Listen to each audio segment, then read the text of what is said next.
健康科普，健康智慧，健康新知，听4套，健康中国。听4套健康中国，欢迎各位的收听。中医在诊治咳嗽的时候，经常会问患者有痰吗？是白痰还是黄痰？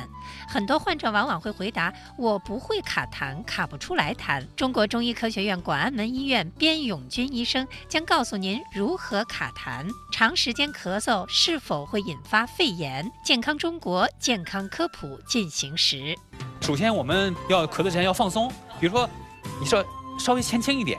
这样我们的肚子呢，肚皮呢不会绷起来。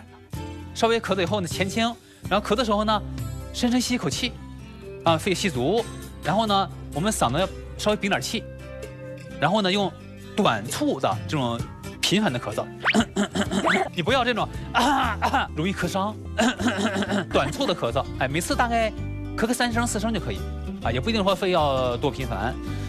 吸出气，引气，弯腰。这种咳嗽效率是比较高的，而且不会咳伤。长时间咳嗽不停就会引发肺炎。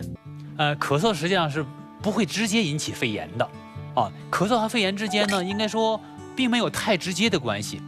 那么另一方面来讲的话，咳嗽呢，并不是说是咳嗽把肺炎咳出来的。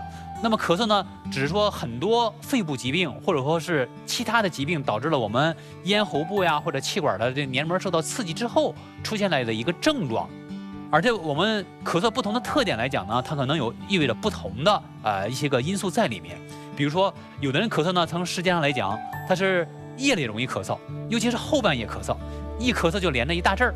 如果说这种咳嗽持续的时间比较长的话，那么我们要考虑到一种可能性，可能是个过敏，也就是咳嗽变异性哮喘。那么有的人咳嗽呢，他是一个饭后咳嗽，或者一躺下去就咳嗽，尤其是吃完饭以后往那一躺呢，咳嗽更厉害。那这个时候呢，我们要考虑到他是不是会有这种胃食管反流的这种可能性。感谢边永军医生的介绍，听4套健康中国，谢谢各位的收听。